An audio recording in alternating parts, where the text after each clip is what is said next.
तो इस हफ्ते थिएटर्स में 3 मूवी रिलीज हुई हैं और मैं इतना बड़ा चूतिया नहीं हूँ कि बागी 4 देखने जाऊं, क्योंकि जब आपको पता है आगे खाई है तो आप गाड़ी 100 की स्पीड में नहीं चलाते हो। और कॉन्जरिंग के पूरे फ्रेंचाइज से मेरा भरोसा उड़ गया है, तो जब तक लोग नहीं बोल देते कि कैसी मूवी है, अगर मिड भी वर्डिक्ट आया उसका, तो मैं नहीं जा रहा। फिलहाल अभी मैं 3 साढ़े 3 घंटे की मूवी देख कर आ रहा हूँ, द बंगाल फाइल्स।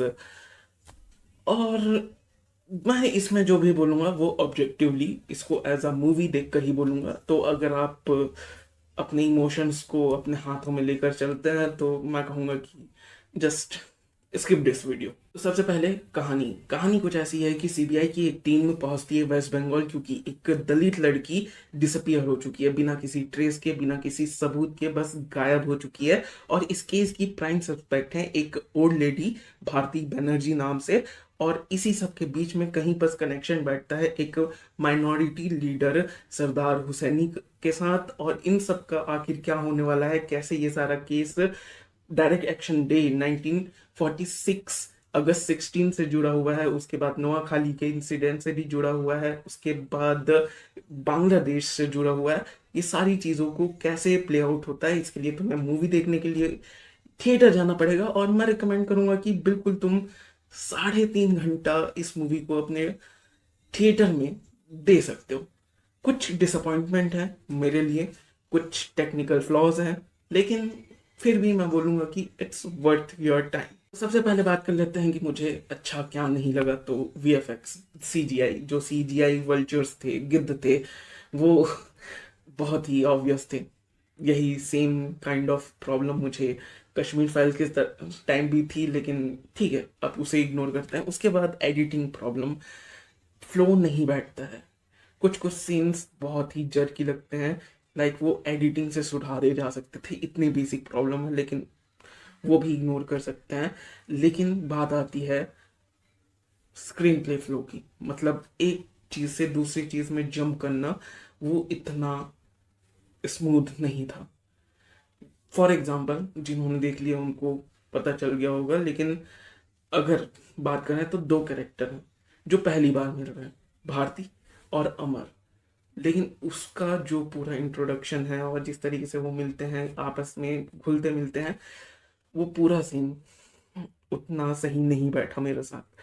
उसके बाद बहुत सारे मोनोलॉग्स हैं, बहुत ही अति में मोनोलॉग्स हैं, किलो के हिसाब से मोनोलॉग्स हैं। और हर मोनोलॉग को उतना लंबा होने की जरूरत नहीं है, आराम से मोनोलॉग को काटा जा सकता था।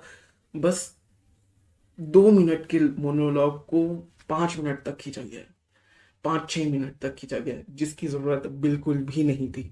और उसके बाद एक्टिंग, कुछ नए एक्टर्स उतने अच्छे तरीके से प्रोजेक्ट नहीं कर पाए।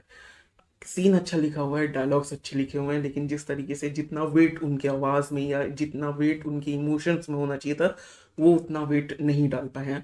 बहुत ही अनइंटेंशनली फनी कुछ सीन्स हो गए, जस्ट बिकॉज वो एक्टर उतने अच्छे तरीके से प्रोजेक्ट नहीं कर पाए अपने इमोशंस को। वो एक प्रॉब्लम थी। और ऐसी मूवीज में, ऐसी सेंसिटिव टॉपिक वाली मूवीज में ये होना बहुत ही गलत बात है। और अब मुझे जो पसंद आया, जितने भी पुराने एक्टर्स हैं, मंझे हुए एक्टर्स हैं, उन सब ने कमाल का परफॉर्मेंस दिया। चाहे दर्शन हो, मिथुन चक्रवर्ती हो, मिथुन चक्रवर्ती के पास ज्यादा कुछ था भी नहीं करने को, तो जितना कुछ वो मिला उसमें भी कमाल का कमाल का परफॉर्मेंस। उसके बाद पल्लवी जोशी हो या फिर शाश्वत चैटर्जी, हमारे बॉब बिश्वा, कमाल का परफॉर्मेंस। लेकिन जो हाईलाइट रहेगा मेरे लिए वो थे नमिश चक्रवर्ती। उन्होंने जो गुलाम का कैरेक्टर प्ले किया है, घिन आ जाती है आपको। वाहिया, मतलब बिल्कुल वो वाला कैरेक्टर, कमाल का परफॉर्मेंस। उसके बाद जो मुझे सबसे ज्यादा पसंद आया, जिस तरीके से प्लॉट को कनेक्ट किया गया है, जो अभी की कंडीशन है बंगाल की, उसको जो पार्टीशन के टाइम से कनेक्ट किया गया है और बिल्कुल बेहतरीन तरीके से पैरेलल्स ड्रॉ किए गए हैं। बहुत बढ़िया, बहुत ही बढ़िया।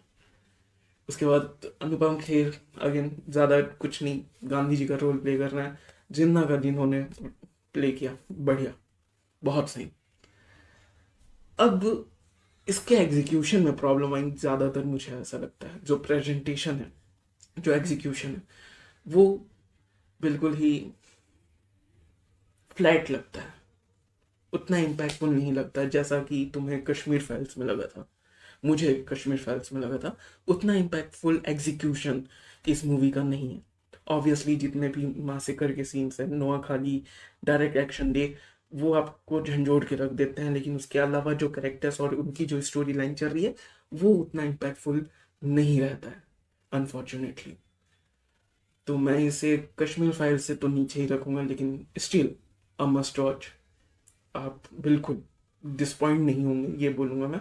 कुछ कुछ फ्लॉज हैं, कुछ कुछ चीज़ें हैं जो बेहतर हो सकती थी, और बढ़िया तरीके से एग्जीक्यूशन हो सकता था, लेकिन आप बिल्कुल जाकर इसे थिएटर में देख सकते हैं। अगर आप थिएटर में भी ना भी देख पाएँ तो ओटीटी में जब आएगा तब तो it will be really great. बाकी ये थे मेरे ओपिनियंस, मेरे व्यूज़। तुम अपने ओपिनियंस नीचे कमेंट सेक्शन में लिख सकते हो, और इसके साथ मिलते हैं अगले वीडियो में। तब तक के लिए बाय, और सब्सक्राइब करो क्योंकि सब्सक्राइब करना बहुत जरूरी है। Okay bye.